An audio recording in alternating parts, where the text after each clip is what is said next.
Hey guys, Dave the Teen Librarian here. Let's talk about Banned Books Week. Now we're all familiar with the concept of banning books. It means that a book comes along, or a series of books that has content in it that offends a group or an individual, and that group or individual seeks to have that book banned from anybody having any contact to it at all. And the reason that we talk about this once a year is because it happens far more frequently than many of us ever really give thought. In some countries, there is no freedom to read. There's a censor who makes a decision about what things people can read because they know that sometimes books have dangerous content or ideas that could prevent them from continuing and maintaining their power. And in those countries, people have to break the law in order to get a hold of books and ideas that they want to read. But in this country, we have the freedom of access to ideas, and so we can read whatever we want to, whenever we want to. So guys, let's talk about it from a hypothetical situation. Let's assume that there's a book, a very popular book, it's just come out, and there's a section in the book, a part of the book, that has some content that has a parent or a group upset. And they want to take this book and they want to prevent you and me and anybody else in the community from having access to it.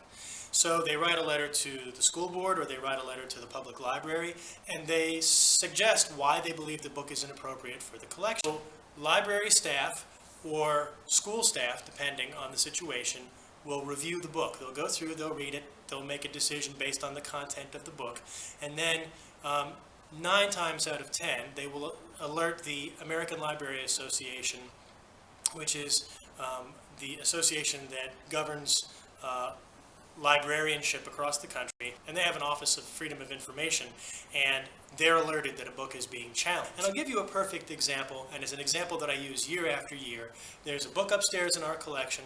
It's a biography, an autobiography by Adolf Hitler, the tyrant from World War II. Basically, he is writing out his plan for world domination in that book. And people will say to me sometimes, why do we have this book in the collection? What if a young person gets a hold of this book and gets filled with the ideas that are in it and decides that they want to be like Hitler? Well, I admit to you that that is something that I consider. There could be a young person out there who reads that book and for whatever reason thinks that those ideas are cool, that it's okay to do that to people. But there's also an aspect of having that book in our collection that forces us to remember the situation that led up to the deaths of 6 million Jews. If we forget that that can happen, if we forget that we have the likelihood of someone rising to power that could usurp our rights and oppress the people, then we are doomed to repeat that in history. Now, I want to talk about the other side too, because I understand when parents or guardians or grown-ups say that they don't believe that a child should have access to a book. I understand that. And don't misunderstand me. If your mom and dad or your parent or guardian says to you, I don't want you to read this book, I don't like what's in it, I think it goes against our beliefs, I think it's offensive, I don't believe that you should have it, then as a child, as a young person, until you're an adult, you have to listen to that parent and you have to obey them. And that means that if you are reading a book and you think that it has content in it that would displease your parent, then you can put that book back and you can explain that to your teacher or have your parent explain that to your teacher. That's perfectly fine. And it's perfectly fine for a group or an individual to say that they believe that a book is evil. That's perfectly fine too. It's a part of this. It's freedom of speech to say, I don't like something. That's a right that we have. It's an intrinsic right. That means it's built right into the fabric of our American society. The problem is when they try to keep an entire group or everybody from reading that book.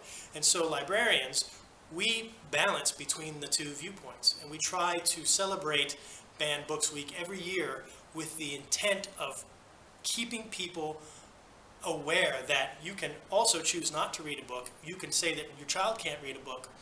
You can express your opinion about a book, and you can certainly say that you think that a book is bad or evil, but you can't prevent everybody from reading that book. And it also means that authors, people who write these books, have the right to reach out and say what they want to say in the context of their book. That's freedom of speech as well. And when their book is published, we have access to those ideas. I know some of them aren't always good ideas, but we still have access to them. It's a mature society that allows people to choose for themselves. I didn't say that, but this is an important topic.